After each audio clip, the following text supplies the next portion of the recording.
আসসালামু আলাইকুম everyone, welcome to PK blog. আজকে কম মশলাযুক্ত একটা বিরিয়ানি রান্না করে দেখাচ্ছি, যেটার নাম হচ্ছে আখনি পোলাও। এই আখনি পোলাওটা বিশেষ করে মাটন দিয়ে রান্না করা হয়, বাট আমি আজকে চিকেন দিয়ে রান্না করছি, তো এটার নাম হচ্ছে চিকেন আখনি পোলাও। যারা খুবই অল্প সময়ে ঝটপট বিরিয়ানি রান্না করতে চান তাদের জন্য এই বিরিয়ানিটা খুব ভালো একটা অপশন। তো তার জন্য এখানে প্রথম আমি রেগুলার কাট করে রাখা চিকেন নিয়েছি। চিকেন এখানে প্রায় 750 গ্রামের মতো আছে। তারপর এখানে দিয়ে দিচ্ছি প্রায় একটা মিডিয়াম সাইজের পেঁয়াজ, 1 ইঞ্চি আদা টুকরো আর 3 থেকে 4টা রসুন আস্তই দিয়ে দিয়েছি এখানে। তারপর দিয়ে দিচ্ছি 1/4 চা চামচ 1/4 চা চামচ ধনে আস্ত এগুলো, আর 1/4 চা চামচ মৌরি, 3 থেকে 4টা তেজপাতা 2 ভাগ করে দিয়ে দিয়েছি, 3 টুকরো দিয়েছি দারচিনি, 4 থেকে 5টা দিয়েছি এলাচ, ছোট এলাচ, লং দিয়েছি 5 থেকে 6টা। তারপর কালো গোলমরিচ দিয়ে দিয়েছি 1/4 চা চামচ, আর একটু সামান্য পরিমাণে দিয়েছি জয়ত্রীর পাপড়ি, আর একটা জয়ফলের 4 ভাগের 1 ভাগ দিয়েছি, আর 2টা দিয়েছি কালো এলাচ, আর ছোট একটা স্টার অ্যানিস দিয়েছি, আর পরিমাণ মতো দিয়ে দিয়েছি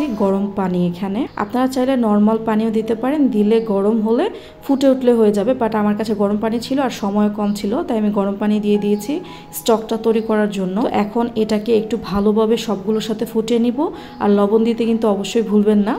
তো প্রায় 2 থেকে 3 মিনিট পরে আমার চিকেন আর মশলাগুলো ভালোভাবে ফুটে উঠেছে। আমি এখন এটা বন্ধ করে দিয়েছি চুলাটাকে, যাতে স্টকটা একটু ঠান্ডা হয় আর চিকেনগুলো উঠাতে একটু সুবিধা হয়। তো আমি একটা চিমটার সাহায্যে এই চিকেনগুলো উঠিয়ে নিব।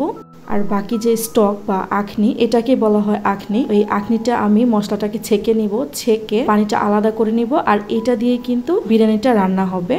আরেকদিকে প্যানে পরিমাণ মতো তেল দিয়ে এটার মধ্যে হাতের 1 মুঠো পরিমাণ পেঁয়াজ দিয়ে পেঁয়াজটাকে জাস্ট একটু ভেজে নিব, লাল করব না মোটেও, জাস্ট একটু ভেজে নিয়ে এখানে যে চিকেনটা রেখেছিলাম সিদ্ধ করা, সেই চিকেনটা দিয়ে দিচ্ছি। তারপর দিয়ে দিচ্ছি পরিমাণ মতো লবণ, দিয়ে 1 থেকে 2 মিনিট একটু জাস্ট ভেজে নিব। তারপরে দিয়ে দিচ্ছি এখানে টক দই 1/4 কাপ। এই টক দইটা পানি ঝরাইনি, পানি সহ ভালোভাবে উইস্ক করে নিয়েছি, মানে ভালোভাবে ফেটিয়ে নিয়ে তারপর আমি দিয়ে দিয়েছি। তারপর দিয়ে দিয়েছি 1/2 কেজি পরিমাণ পোলাওয়ের চাল। আপনারা চাইলে বাসমতি চাল দিয়ে এটা করতে পারেন, আমি আজকে পোলাও চাল দিয়ে করে দেখাচ্ছি। আর দিয়েছি 2 চা চামচের মতো বিরিয়ানি মশলা, হোমমেড যে মশলাটা আমি বানিয়ে রাখি সবসময় বাসায়, সেটাই দিয়েছি। তারপরে লো হিটে, এই পুরোটা প্রসেস কিন্তু লো হিটে হবে, লো হিটে রেখে চালটাকে একটু নেড়ে চেড়ে ভেজে নিব। তো চালটা ভাজা হয়ে গেলে তারপর এটার মধ্যে আমরা যে আখনিটা আমরা রেখেছিলাম সেই আখনিটা দিয়ে দিচ্ছি। আখনিটা কিন্তু একটু গরম করে নেবেন, ওই যে পোলাও চালে আমরা গরম পানি দেই না, ঠিক সেরকম। তো এই আখনিটা দেওয়ার পরে চুলার হিটটাকে হাইয়ে করে যতক্ষণ না ফুটে উঠছে পানিটা, এই চালের পানিটা, ততক্ষণ পর্যন্ত এভাবে নেড়ে চেড়ে রান্না করব, ঢাকার প্রয়োজন নেই এই মুহূর্তে।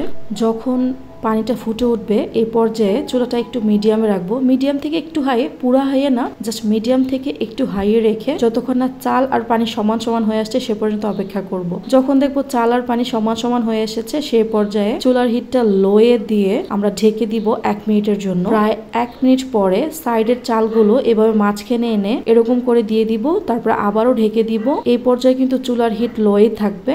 3 থেকে 4 মিনিটের জন্য দমে দিব। 3 থেকে 4 মিনিট পরে এখন নিচের চালটা উপরে আর উপরের চালটা নিচে দিব, নেড়ে চেড়ে। এ পর্যায়ে চুলা বন্ধ করে জাস্ট দমে দিয়ে দিব ঢেকে। চুলার যে তাপটা আছে, আমি যেহেতু ইন্ডাকশনে রান্না করছি, চুলার তাপে বাকি পোলাওটা হয়ে যাবে। তারপর এটাকে ঢেকে 5 মিনিট দমে রাখলেই কিন্তু আপনার ইয়াকনি পোলাও একদম রেডি। খুবই অল্প মশলাযুক্ত এই বিরিয়ানিটা খেতে কিন্তু অসাধারণ লাগে। আগামী কোনো ভিডিওতে দেখা হবে ইনশাল্লাহ। সবাই ভালো থাকবেন, আল্লাহ হাফেজ।